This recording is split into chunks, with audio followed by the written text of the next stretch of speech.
engaging celebrity interviews, exciting updates from Christian filmmakers, movie reviews so you can choose your movies wisely, and so much more here on Faith on Film with Isaac Hernandez and Holly McClure.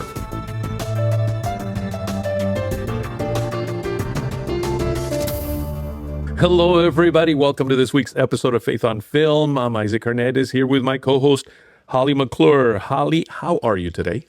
I'm doing great. And, this is the summertime. We're in the middle of summer. Big movies are coming out. Hollywood's releasing their biggies in the studios, their tent, what they call tent films, right and left. So we're going to talk about two of those today. One for the family and one for adults. MOANA for kids and for all ages, really, but especially kids.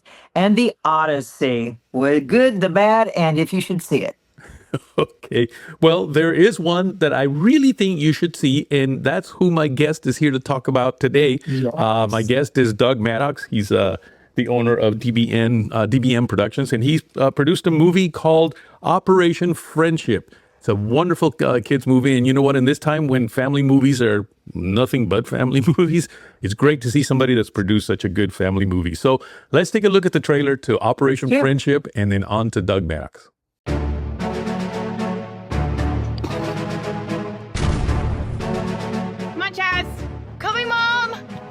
While you're busy getting your nails done, we'll be being guys having hot dogs and root beer floats, huh? Hey, Dad, look at that! Oh, yeah. Guns and Navarone. They're doing good. I'm going in. Private Smith, reporting for duty!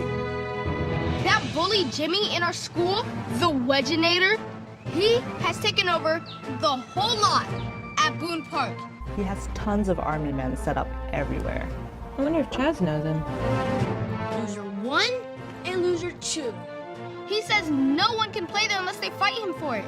And it's for keeps. I joined World War II because the Germans were bullying the world. You gotta stand up for what you believe in, because if you don't, nobody else will. We can beat him! He's going down! Yeah, but how? Your army against my army. Oh, I'll be there. They're gonna be annihilated. Chaz, I've got your back. Trust me. We had the box of Navarone, so I thought I would give you the guns of Navarone.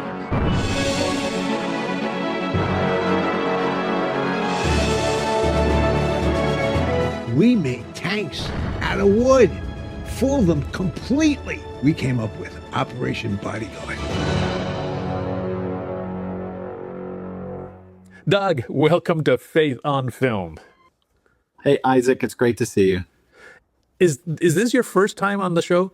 It is. I've known you for a number of years, and I'm so delighted that I, was able to touch base with you again. And we recently finished Operation Friendship, so I wanted to talk to you about it. Well, excellent. And before you do, we just saw the trailer, but I also have seen the entire movie, and I got to tell you, I really enjoyed it. Because there's so many family films, and as I say in quotes, family films that are coming out, have come out, are out right now, and they're supposed to be good for the families, but to be honest with you, they are not good for a Christian family. Technically, they're not good for any family because they promote very unbiblical values, very unholy values. I mean, we're talking about the occult, witchcraft. Some of these characters are summoning evil spirits, and I don't know what's going on, but it was very nice to see a movie that actually is good for the entire family. So why don't I just shut up and you tell us a little bit about Operation Friendship? Well, it really makes me happy that you enjoyed it.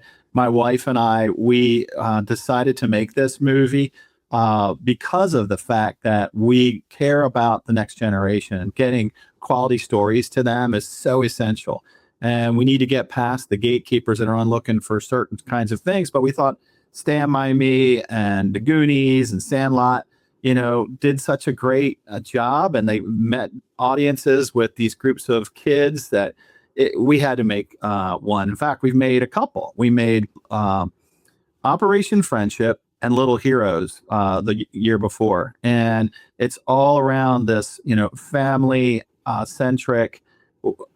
Can a young group make a difference in the lives of others? We really wanted to kind of change the narrative a little bit. And I also read this verse, Isaac, and I've always wanted to put it into a movie. It's the John 12 verse where Jesus says, greater love hath no man than this, that he lays life down for a friend. What happens in this movie is there's a bully, and he's really hurting a lot of friends of Chad's. And Chad's has a grandfather who was a World War II vet. And he was in what was called an Operation Bodyguard maneuver against the Nazis. And fascinating storyline, these group of friends with Operation Friendship to play on Operation Bodyguard come in and help each other. And Chaz has to take the bully. And instead of taking him down, he wins the battle, but he becomes friends. So it's a pretty heartwarming, inspiring, multi-family, anti-bullying message. And we just felt like it's time for us to make this next generation good stories for us to watch. Now, with kids nowadays being so used to seeing, movies with car chases and car crashes and shooting each other and, knocking off their head. I mean, all sorts of just very intense type of scenes. You don't worry that maybe they'll look at this and go, it doesn't have all those things. Well, here's the interesting part. We do have action. That's the fun part of it. We've got action with the playground becomes a battleground of, remember those little military soldiers and tanks and airplanes that we used to play with when we were young? That's what they've got. And it's a battle between who can last the longest when you throw these dirt clod wars across the field. And if the person has the most army people left, wins, and then you get the street cred, right? So they do it in an action-oriented way, and we got some great action filming, slow motion. Oh, we're going to get the guy at the end, and then we have a nice young girl that really wins the battle for Chaz, and she's always said, "I got your back, Chaz." You don't know why does she have his back. Well, she's been collecting the girl army, the pink army the whole time. And then she comes out with a finale. Well, you have to see it. It's fun. So yeah, there's action. And that's what I think makes it really cool because, kids will like it. It gets you all involved instead of being inside just playing video games. That's really cool. But going outside and really playing dirt clod board games, that's even better. Well, I have to admit to you now, I'm not a kid. I'm far from one. I actually enjoyed it. I enjoyed the whole concept to the point where I right now have this desire to go get a bunch of those little toy soldiers, and maybe with my grandkids in my backyard, we'll create the two separate armies and have this battle. Now, I'm thinking not with dirt clods because I don't like getting dirty. You can do it with balloons. Well, yeah, no, I was thinking of the little little Nerf gun things, and we'll just sit there. It just seemed like a really cool way to deal with issues of bullying, or really just issues of people, getting mad at each other. I mean, instead of punching each other in the nose, go have a little battle like that. It was really cool. And I love the fact that it's multi-generational. We really want to inspire the family to be involved in the kids' lives and stuff. And these parents absolutely love this kid. The wife lost her mom, and we recently lost our moms. And so they have the grandfather come live with them. And it's just their little quirky comedy with him. He's a pretty funny guy. I think he played the part pretty well. But we've got Libby Smallbone playing the mom. And James Arnold Taylor, the voice of Obi-Wan Kenobi with Star Wars Clone Wars, playing the dad. And this is at the time, I think it was his second or third live performance. He's usually in a back room doing his voiceover work. So it's really fun. And they brought so much inspiration to talk about the faith side of it. I let them run with it. I said, how would you embody this family? He says, we need to pray.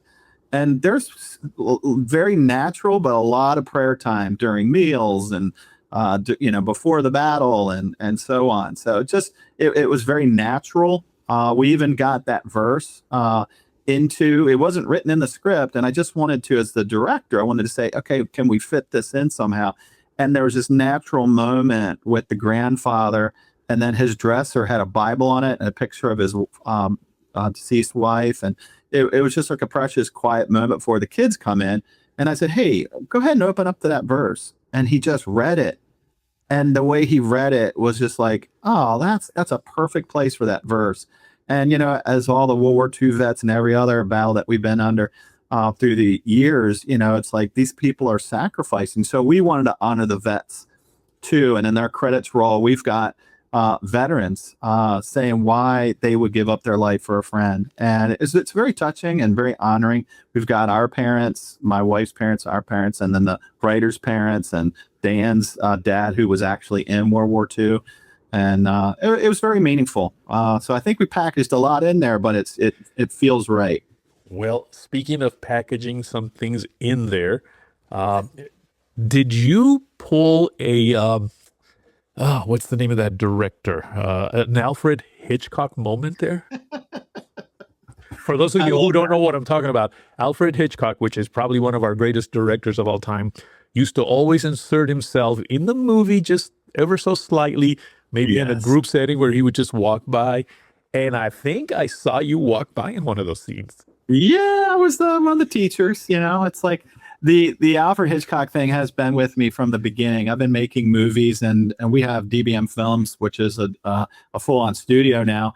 But from the very beginning, we did those little cameos and some bigger roles, some smaller roles. But yeah, you caught me. And yeah, it's an Alfred Hitchcock moment. The American Miracle. Let's see on this side. Yep. Over here, we got the American Miracle. Sorry about that. I was Dinwiddie. Okay. So no one recognized me on set. I had, full on garb. And so I marched Washington off to begin the French and Indian War. Well. So pretty wild. That was the young Washington too. The Dinwiddie that they got was amazing. So I'm like, I'm in good company. Heck, yeah. So I played those. You didn't pull one over on me. I noticed it right away. I'm like, whoa! And I turned to my wife and said, "That's the director. That's the guy that came over the house just a few weeks ago. He pulled the Alfred Hitchcock." I have this movie, kind of a technique. I basically have a pad that I can watch while I'm directing and get right in on the scenes. And so I can see what the camera is seeing right there. Then I put it away and then do my thing and then go forward again. Because it's not that easy to go and say, okay, who's directing if I'm on set? So I'm so glad again that you've created a movie like this. How can people watch this movie right now? That's a great question. It's out on all the platforms like Google and Amazon and Apple, Fandango, lots of great places to see it. DVDs are still available on dbmfilmstore.com. That's dbmfilmstore, all one word.com. We do sell DVDs still, which is kind of funny, mostly at the premieres, but all digital is available. And I'm going to be getting it on Amazon and Barnes & Noble and Walmart for DVDs through their website. That should be available in a couple months. So, but digital, it's all available. Excellent. Well, Doug, thank you so much for taking time to come in and let us know a little bit about the movie Operation Friendship. We need more of that. Thanks, Isaac. Really appreciate you. Thank you. Folks, we'll be right back with more Faith on Film. What makes Capernaum Studios different from other movie studios? We believe in empowering filmmakers to make stories that matter, inspire, uplift, and transform lives. From historically authentic sets to state-of-the-art, fully equipped sound stages, we offer immersive LED and green screen stages, ICVFX virtual production, period to modern sets, a first-century village featured in The Chosen, and much more. We provide everything filmmakers need to focus on what matters in making their vision a reality, producing meaningful content affordably without compromising creativity. Discovering what's possible when creativity meets purpose. Capernaum Studios, empowering filmmakers to make dreams a reality. Have you been enjoying our show, Faith on Film? We sure do enjoy bringing you information every week on what is happening in and around the world of faith and family entertainment, with interviews with some of the best faith and family filmmakers to reviews of the Hollywood movies being marketed to you so that you can choose your movies wisely. But we cannot do this alone. That is why we are launching the Faith on Film Champion campaign. One definition of a champion is an individual who passionately supports, defends, and fights for a cause. What is a Faith on Film champion? Well, it is an opportunity for you to partner with us and help us continue to bring these great shows to you every week. To learn more about becoming a Faith on Film champion, just visit our website, faithonfilmtv.com. That's faithonfilmtv.com. There you will find all the information you need to become a Faith on Film champion. And now, let's get back to our show. Welcome back, everybody. Holly, so we just saw a great interview about a wonderful family movie. But good interview. Good movie. Thank you. But now you've got some thoughts on another family movie that we want to talk about. What is this all about? Well, Moana is rated PG, and it's almost 2 hours, so be prepared for that. For those who've seen the animated version, it's just 10 years old. They decided to make a live action. So let's take a look at the trailer, and I'll tell you all about it. I know a girl from an island. She stands apart from the crowd. She loves the sea and her people. She makes her whole family proud. Moana, listen. Do you know who you are? The stories are true. The story has just begun. Well, first of all, the good. It's colorful. It's got great songs, same characters, same story, only better because it's not animated, if that's what you want. The other one was only 10 years old, so I think it's fairly recent in everyone's mind. Dwayne Johnson, Catherine Legea are great. Basically the same story, literally, so it can only be judged by really the technical and visual and content. But was it necessary? I don't know. Entertaining, it's beautiful. No better than the animated, really. It's kind of the exact same story. Literally, you know the animated, you know the same story. Okay, the bad. It presents everything magical, and the gods are presented in the opening scene and throughout. It has shape-shifting, which is the rock, magic passed down from the grandmother, magic stones, magic nature. Basically, it's pantheism. It's the honor of nature, the belief that universe is a god, that objects, places, creatures all possess a spiritual essence and soul. So it's really, promoting that belief of pantheism. It's not Christian belief, so it's not woke, but at the same time, it's the other stuff that Disney continues to perpetuate against God with Hollywood movies that kids love, and they kind of don't really know the message they're getting. So, Christian parents, if you go see this, discuss it with the kids after, and point out the facts that this is not Christian beliefs, this is another belief. So maybe your kids can learn from it. Maybe it's a learning experience. Wow.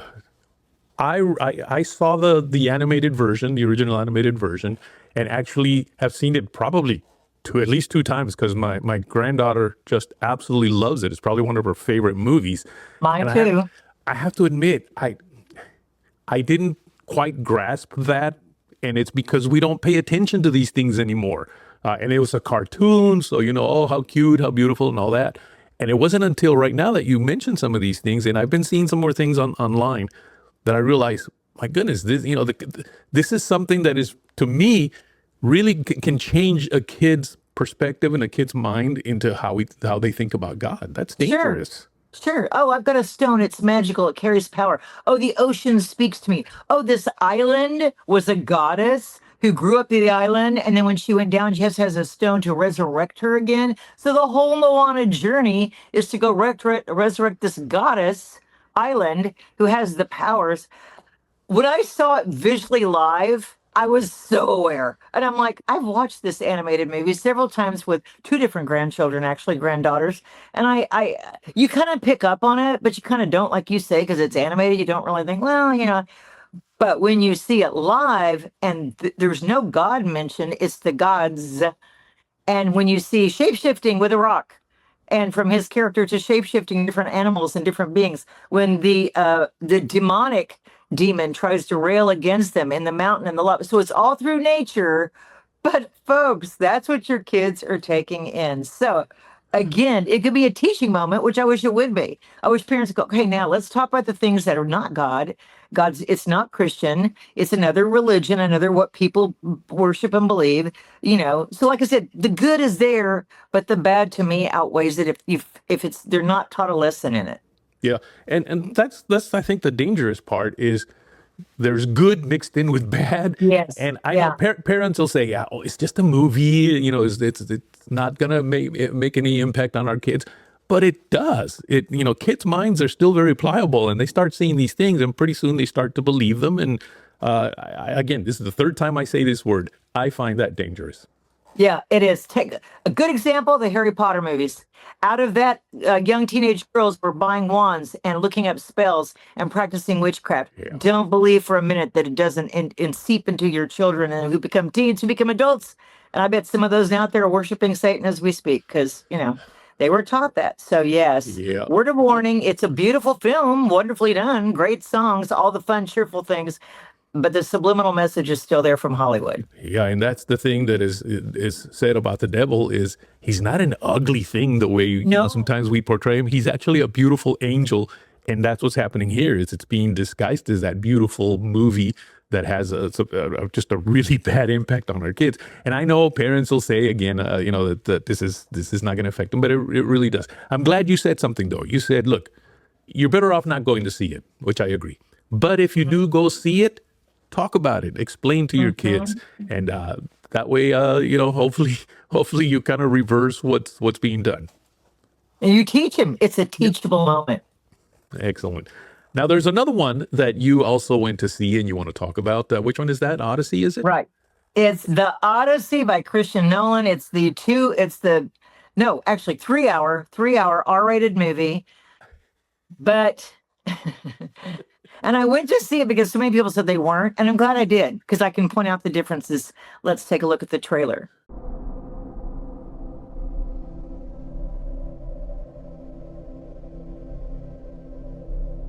Okay, the Odyssey is about after the Trojan War. It includes the Trojan War, but it's really the dangerous voyage back that the character faces, Ulysses, facing Cyclops, sirens, Calypso, enemies. I mean, all sorts of things. That's the whole movie. Matt Damon, Tom Holland, Anne Hathaway, Robert Pattinson, Charlize Theron, Zendaya, John Bernthal, and many more. It's a cast of who's who characters. Now, Homer wrote this movie 3,000 years ago. Actually, I should say, he wrote the story 3,000 years ago. I'm pretty sure he wouldn't relate with this version. However, the praise of this movie is for Christopher Nolan. The cinematography, the IMAX cameras, it's epic and scale. The third act is the best part of the whole movie.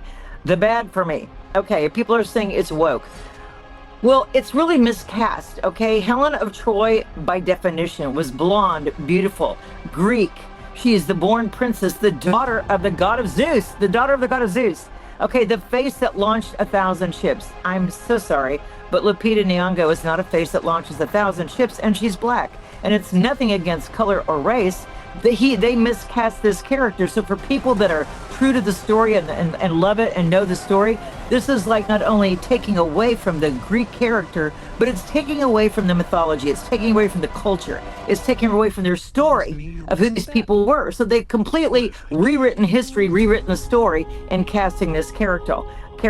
The trans actress as a soldier, the trans actor as the soldier was too small, too wimpy, and too unbelievable to wear a Greek out for war uniform as she tried to stumble across the sand and almost tripped because it's so heavy for her. No one was believing it. It's not like the Brad Pitt character in Troy. It's some other. They decided not to do that, thankfully. The star-studded cast really ruined it for me. All I saw was Spider-Man, Devil Wears Prada, Twilight Guy, and the others. It was just too big a face to try to carry that, role. It maybe have one or two main actors, but all of them, all I can think of is all the other films they've done. And that's probably because I'm a movie critic and I've been watching them for years. But, it just was. It was quick scenes without any really depth. Matt Damon was good. He's probably going to get an Oscar because bless his heart, he went through really grueling filming with this movie. But so again, I'm not saying that it's woke. It is. it's woke and it's miscast just horrendously. Now, Christopher Nolan chose to do it because why? Because for Oscars, you have to have a gay in it. You have to have a, minority in it. You have to have this. I'm not making this up. Go read it. It's for yourself. To get an Oscar, those things have to be in your film to qualify. So I strictly feel that this was for them to qualify for an Oscar. Otherwise, it pretty much could have used Greek, could have used them, but no, we didn't use Greek actors. We used white and black and American. And Zendaya, she plays a goddess. There's just a lot you could find fault with this. Wow. I was going to ask you, why are they doing this? I mean, why are they changing it? Is it because they're trying to change people's minds, or is it because they already know people's minds are changed and they're just trying to feed what they already, like? But I think you nailed it on the head. It's probably just as simple as we want to qualify for an Oscar. Christopher Nolan just did Oppenheimer. Okay. He wants to be cast for his other Oscar. Mm-hmm. He has the name, the money, the influence to say, this is who I want. Okay. No one's going to argue with it, except for people that know the story of the Odyssey and know that this is highly not real and realistic and has so many flaws in so many areas, So again, the third act is the best when he comes home and he goes in to fight for who he was and no one recognizes him. So that's like the best part.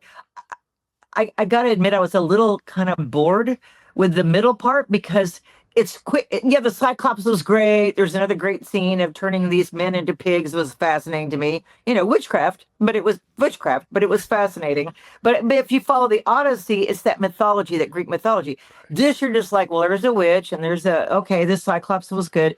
But you're not developing emotions, characters. You're just hoping people get through it. And half of them don't. So by the end of it, you kind of start caring about a couple of the characters, and it shouldn't be that way. Anyway, I mean, go if you want, adults. It's 3 hours. I'm telling you, it's long. You can do bathroom breaks in the middle of the movie. You won't miss anything, I promise, except if you miss the Cyclops scene. Other than that, it's just, I can see why people aren't going to see it. And then again, the Christopher Nolan effect. It's the who's who. He's it, and he wants his Oscar. So that's why he did it this way. Wow. I would have to take about 3 breaks. But then again, that's TMI, isn't it? Also, the IMAX film that they shot, just to buy the film was $3 million. Just to get the film to make the IMAX. I mean, it was so much trouble for this thing. It's just amazing.